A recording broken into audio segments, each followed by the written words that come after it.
and my talk is going to be about investigating cross-domain behaviors of BERT in review understanding. Oh wait, how do you?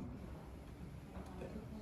So these companies such as Amazon, Netflix, eBay, IMDb rely on user reviews in order to analyze what users think about products. And one task utilizing natural language processing for user reviews is determining the numerical rating from the text. It's related to sentiment analysis, and this task of review score prediction aid in such things as determining incorrectly rated products, and among other tasks as well. So, as more data about product domains is accessible, and the more reviews get posted, models can be fine-tuned to ever finer categories. Maybe a model for this one specific brand of soap, or maybe a model for one specific category of furniture. However, training models on many different subdomains is time-consuming, costly, and of course resource-intensive. And another approach going in the opposite direction is with this massive amount of data, coagulating it to form a more general domain and training just one model upon it. And so our work studies the domain adaptation capabilities of BERT, specific BERT models trained upon one domain versus multi-domain BERT models. So we are the first to perform a quantitative study contrasting specific and general BERT models for this task of review score prediction. So our challenge summarized is essentially, with the existence of these different domains in Amazon, these different product categories, soap reviews, say like furniture, automobile parts, these different categories. How do BERT models fine-tuned upon a single domain compared to those trained upon multiple domains, tested upon single domain, multi-domain, and foreign data?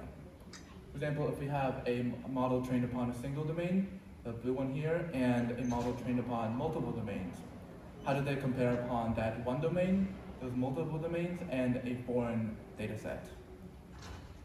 So our approach is we have 3 data sets, 3 domains: automobile parts, garden products, and musical instruments. And these were actually chosen in part because they vary greatly. If we chose, like, say, furniture and maybe like some other very closely related category, the effects we hypothesized wouldn't be as apparent. So we chose these 3 very distinct data sets, domains, in order for our testing. And so we undersampled them, and then we split them into fine-tuning, validation testing, and we made sure the data sets were all the same size in order to standardize for any possibilities caused by, say, like different size data sets. We tested BERT base models upon all of them, and then we first did a self-testing, and then we did a cross-testing with all the other domains. So our implementation, we utilized BERT-based case models, and we used GPU card owned by Notre Center for Computing Research. And this data was from a public source by McGaughy et al. And our data, we used around 2,500 reviews per model. And we also undersampled it to make sure that, say, very short reviews, such as like good car or good violin, were eliminated in order to build a corpus of more, like, say, sophisticated and longer reviews. We trained multiple BERT models for each dataset, each of the 7 datasets, and we picked the best model from each dataset in order for cross-testing.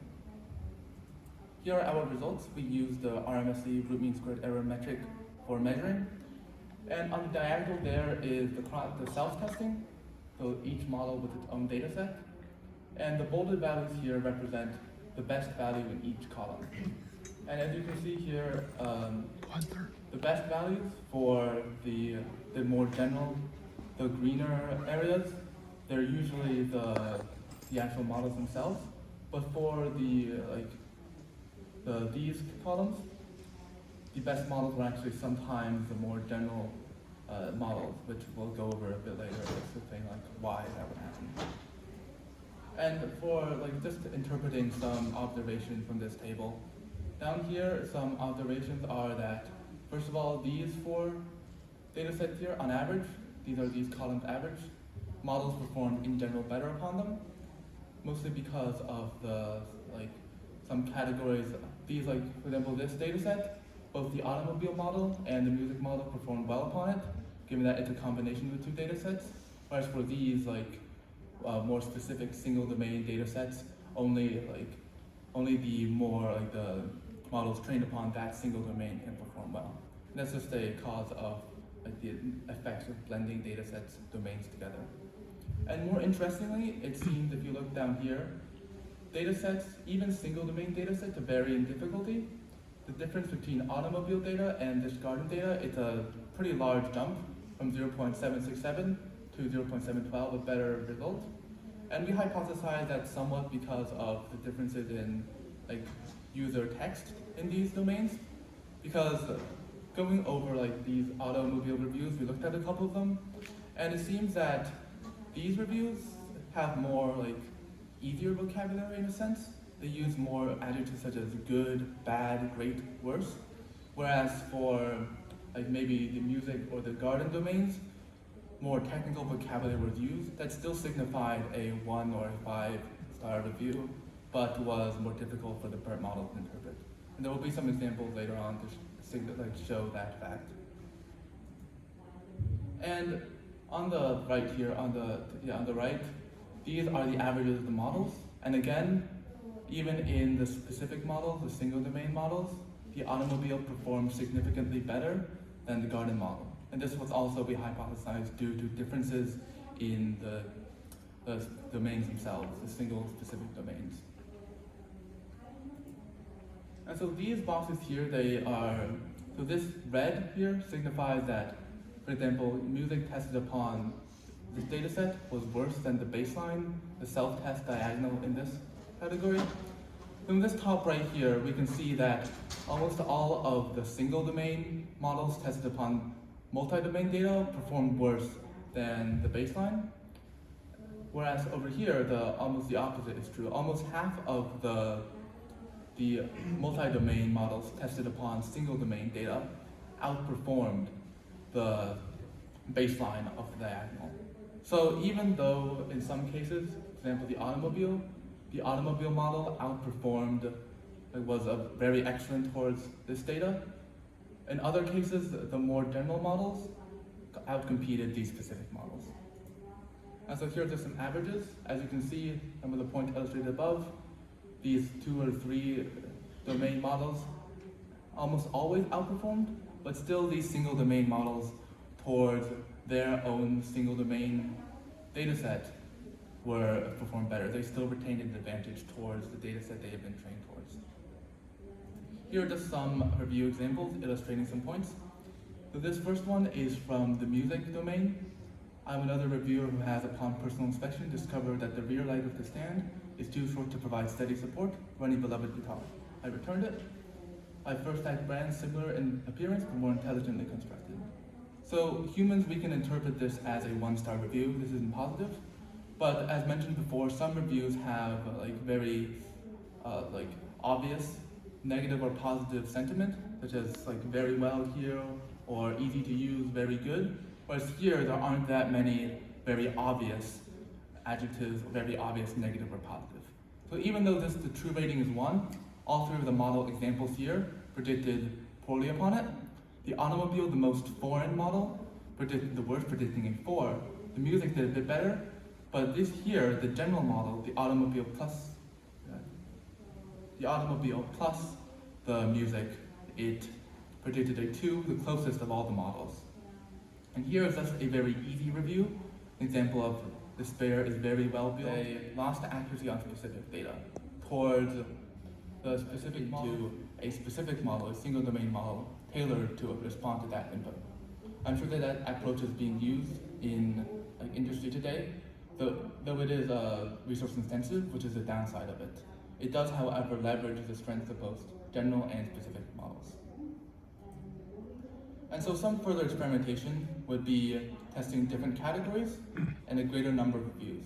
So here it was just sort of a preliminary study to determine whether this approach held merit, to see if whether in this small, microcosm of data, these BERT models could show an increase or a decrease on specific or general data.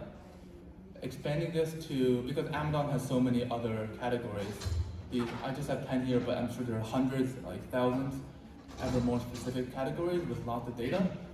So using a greater number of views and like aggregating them together to form a bunch of different cross-testing models would further reveal whether like such as things as like tiers of specialization.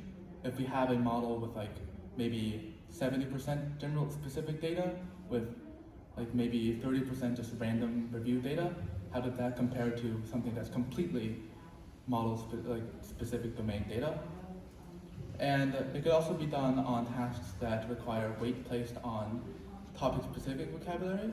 Our task, as mentioned before, a lot of the times the model simply focused on adjectives such as good or bad or great or worse. And those adjectives, those simpler adjectives, are like the model.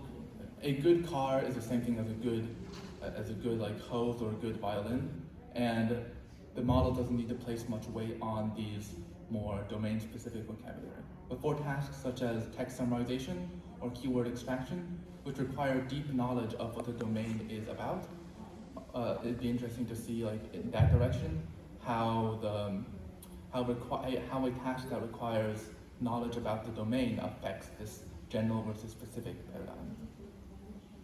And then this further experimentation, like increasing the scope of this like more preliminary work shown here, would reveal the scope of the the intuitive results shown here. These results are like basically expected, and how these specific and general models can be applied in e-commerce to reduce model size and costs. And so in conclusion, analyzing user reviews is a key task of NLP, and our work just observed the effects of domain scope with regards to review score prediction using BERT. And 3 domains in various combinations of 1, 2, and 3 domains were used, and we observed that more general models outperform specific models in most instances. However, in our small case, BERT still managed to adapt towards 1 domain dataset and achieve higher performance towards a single domain, even in this small, like 2,000 review instance. And we suggest some methods using our findings to reduce model size and cost, whereas still retaining model accuracy, using the strength of these general and specific models. Thank you very much. Any questions?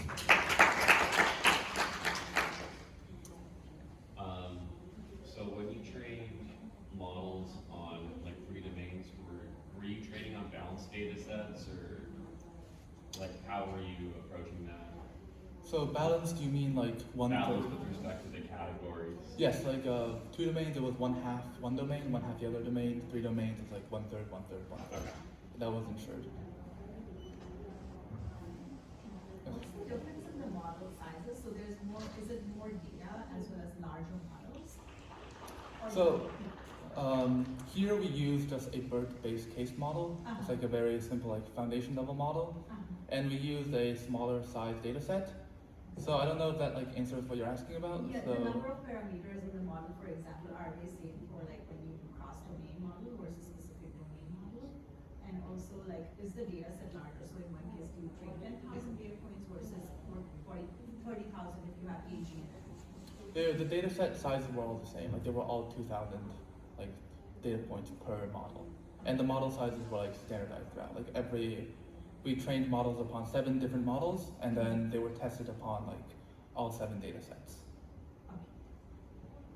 It's related to that one actually, because you downsample in multi-domain models, you downsample every individual domain.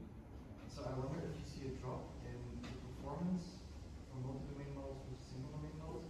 Do you have any notion that is because the domains are destructive, in the sense that adding data from a different domain make the model perform worse? Drop come from the fact that you just get less data from the individual domain. So I wonder if you know if the interactions between domains is destructive, or if the performance drop just comes from the fact that you get less data for a specific domain.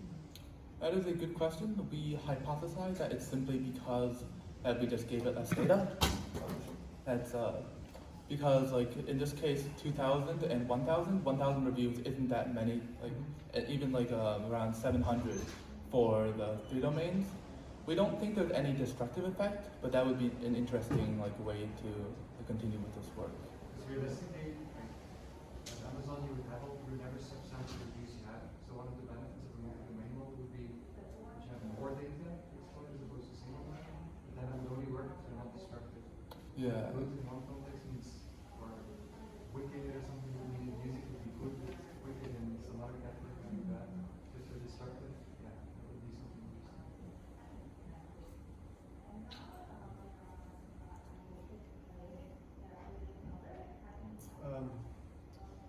So you mentioned you wanted to have a model that classifies the category first and then choose a specific model. But realistically, you wouldn't know the category from the review. Right? Reviews belong to a product belongs to a category, so that label is actually known ahead of time. So could you instead use the category as an input to the model along with the review so that it knows which category this belongs to, and maybe it'll help it better understand or better know which tokens it should be paying attention to? Yeah, so my idea for the general model that determines the category was more for say perhaps a more search engine type, where you input something that's not known. Or like your example where review, obviously the product is known. That it's still your approach like that, a model that uses the category as sort of an input. I don't know if that would reduce, if you're using a large single model, I don't know if that would reduce the performance, because in this case, our suggestion was to use multiple distinct BERT models, like GPT models.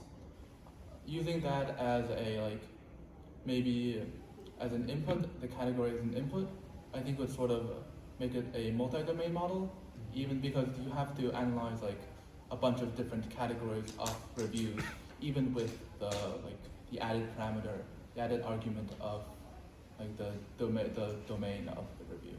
So I don't know if that would affect it anyhow. All right, let's thank the speaker. Thank you very much.